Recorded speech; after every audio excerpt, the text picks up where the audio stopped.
ஆட்சிக்கு வந்த பிறகு 5 லட்சம் கோடி ரூபாய் கடன் 4.5 ஆண்டுகளில் வாங்கி இருக்கிறாங்க. என்ன பிரமாதம்! கடனை வாங்கி ஆட்சி நடத்திவிட்டு அந்த கடனிலையும் 60% வட்டியை கட்டுவதற்காக பயன்படுத்திவிட்டு என்ன தம்பட்டம் அடித்துக் கொண்டிருக்கின்றார். எனக்கு முன்பு பேசிய தலைவர்கள் பேசினாங்க. நேத்து நம்முடைய அரசு அதிகாரிகளுக்கு ஒரு புதிய விதமான ஓய்வூதிய திட்டத்தை கொடுத்திருக்கிறாங்க. திமுகவினுடைய தேர்தல் வாக்குறுதி என்னங்க சொன்னாங்க? நாங்க ஆட்சிக்கு வந்தா பழைய ஓய்வூதிய திட்டத்தை கொடுத்து விடுவோம். நேத்துல திமுக காரன் தம்பட்டம் அடிக்கிறான்.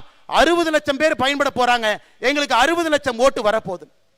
அருமை அரசு பணியில் இருக்கக்கூடிய சொந்தங்களே, நல்லா நீங்க புரிஞ்சுக்கணும். பழைய ஓய்வூதிய திட்டத்திற்கு முதலமைச்சர் அவர்கள் உங்களை கொண்டு போயிருந்தா உங்களுடைய அடிப்படை ஊதியத்திலிருந்து, பேசிக் பேலிருந்து 1 ரூபாயையும் கூட அவர் எடுத்திருக்க கூடாது. அடிப்படை ஊதியத்தில் 10% எடுத்து உங்களுக்கு நான் பழைய ஓய்வூதியம் மாதிரி 50% அடிப்படை நான் கொடுக்கிறேன்னா அது எந்த விதத்தில் நியாயங்க? அருமை அரசு ஊழியர்களை நன்றாக நீங்கள் புரிந்து கொள்ள வேண்டும். ஓட்ட பஸ்ல தான் இன்னைக்கு டிரைவர் கண்டக்டர் ஓட்டுறாங்க.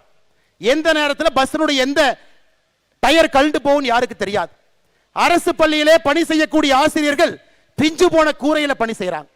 எனக்கு அரசு பணியில் இருக்கக்கூடியவர்களுக்கும் கூட நம்முடைய தேசிய ஜனநாயக கூட்டணி ஆட்சிக்கு வந்தால் மட்டும்தான் நீங்கள் வேலை செய்வதற்கு பாதுகாப்பான ஒரு இடத்தையே நம்மால் மட்டும்தான் கொடுக்க முடியும். அருமை சொந்தங்கள், அதனால் என்ன நான் இதை உயர்த்திட்டேன் அதை உயர்த்திட்டேன் என்ன சொன்னாலும் கூட லெஃப்ட் பாக்கெட்ல இருந்து 10 ரூபாய் எடுத்து ரைட் பாக்கெட்டுக்குள்ள வைக்கிறது பேரு ஆட்சி இல்லைங்க ஐயா.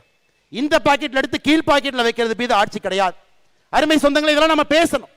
அமித்ஷாஜி அவர்கள் இங்கே வந்திருப்பதற்கான காரணம், அடுத்த 90 நாட்கள் வீடு வீடாக வீதி வீதியாக தெருமுனை பிரச்சார கூட்டத்தில் இதையெல்லாம் ஒன்றொன்றாக எடுத்து சொல்லிக்கிட்டே வரணும்.